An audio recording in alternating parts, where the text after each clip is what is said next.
Hey there, friends. Welcome back to the podcast. So, I kind of have an odd question for you. How exciting is your relationship? When you think about your marriage, is that exciting? What words come to mind? How would you describe it? Um, I recently completed this entire series of classes around how to help couples who have experienced betrayal or infidelity in their relationship. And I was really, really surprised to learn that there's a lot of people who are still in love with their spouse, but they have an affair because they're bored. They have affairs in order to escape the monotony of the relationship. And at first I was like, what? I don't know about this. That felt really disconcerting, but I was kind of dubious about it. And so I went home and I started researching and doing my own obviously research about it. And sure enough, becoming bored in your relationship can lead to lots of really negative things like unhappiness, dissatisfaction, can lead to questioning whether or not you want to be in the relationship, can lead to infidelity, like I already said, and it can even lead to divorce. And so I thought that this would be a really great time to talk to you since we're getting into summer, which most people associate summer with fun. A really great time to talk about this. What happens is it's normal for us to just kind of fall into the mundaneness of life. But when couples just start going through the motions, when you stop injecting fun, novelty, when you stop meaningful connection, when you stop digging deep in your conversations, this is when you just kind of start coasting on autopilot. And autopilot obviously is quite dangerous for your relationship. So here are some signs that you might be falling into a relationship rut. So just kind of cue in and see how many of these you may be experiencing. If you find that you are arguing more than you used to or bickering over small, silly things, that could be a sign that one or both of you is becoming bored in the relationship. Not paying as much attention to each other is another sign. If you find it so much more fun to hang out with your friends than hang out with your significant other, that's another sign. Becoming more easily irritated or annoyed with each other, not expressing as much gratitude or appreciation for one another. These are other signs that you might be falling into a relationship rut. Now, boredom can honestly creep in at any time in your relationship, but we normally start seeing the signs bubbling up around the 3 to 5 year mark, right around the time when that honeymoon phase kind of starts to go away and real life and the mundaneness of the routine starts to kick in. But what I see happening is that when you realize, everything's just kind of humdrum, it's not super exciting. People will chalk it up to, well, this is just what it's like to be married. This is just what it's like to be in a relationship.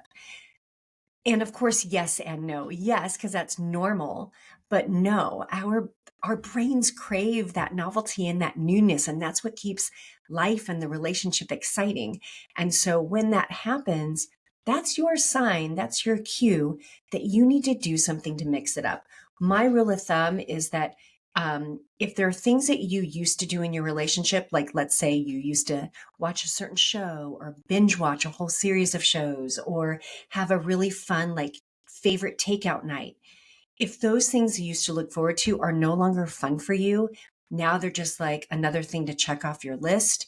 If it's boring, if it's not exciting, that's your cue that you need to do something different and mix it up before your relationship continues down that trajectory.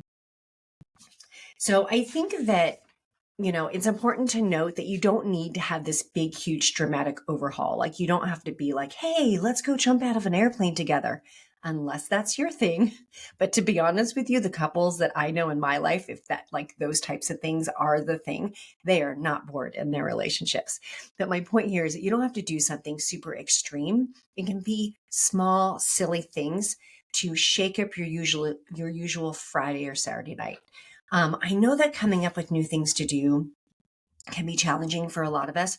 And so what I did was I created a list. I just brainstormed, and I'm not going to lie, I did use ChatGTP to help me with this, but I created this list of 20 simple things that you can do to switch up your relationship, to switch up the routine of your relationship. So if you're interested in getting that list of 20 things, go visit my website, kahoskins.com.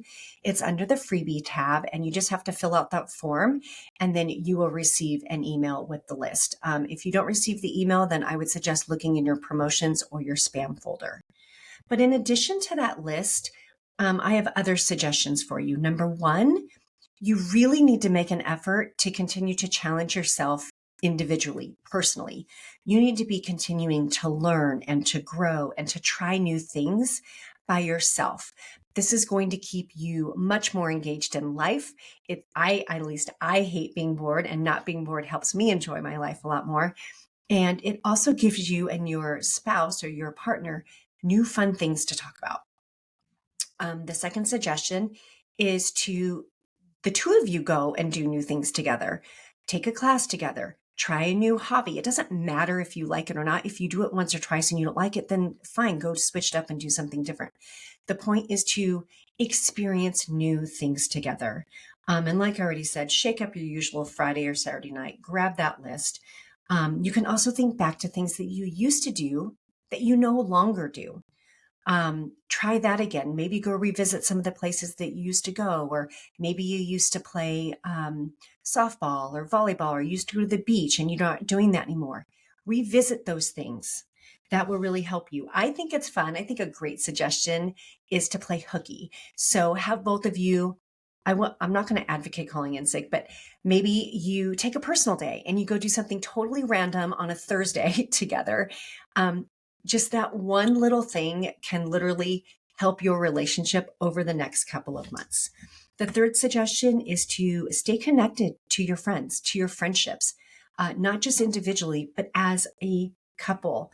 Research does show that married couples who have a very active social life and a pretty big social network tend to feel more happy and satisfied and less bored in their relationships than those who don't. So I think that is a great suggestion. And my last suggestion here is to continue to learn new things about each other. Look, y'all, it does not matter if you have been together for 5 years or 50 years. There's always something new to learn about yourself and about each other. I, of course, am a big advocate of those conversation questions. I get mine from Amazon. Esther Perel has some. The Gottmans have some. There's just like random people that have them. There's would you rather questions, like, would you rather be sticky for the rest of your life, or would you rather be itchy for the rest of your life? Silly would you rather questions are even fun and can shake up your normal conversation. It can get you away from talking about the neighborhood drama or the calendar. It gets you laughing and talking about more fun things. So these are just some suggestions that I have for you to try to keep your relationship fun and interesting and a little bit more exciting. So if you think that you are falling into a relationship rut, or you certainly know that you don't want to, make sure to grab that list from kahoskins.com. I also suggest and challenge you to do one new, exciting, fun thing this week for your relationship. Okay, my friends, that's what I have for you today. I will talk to you next week.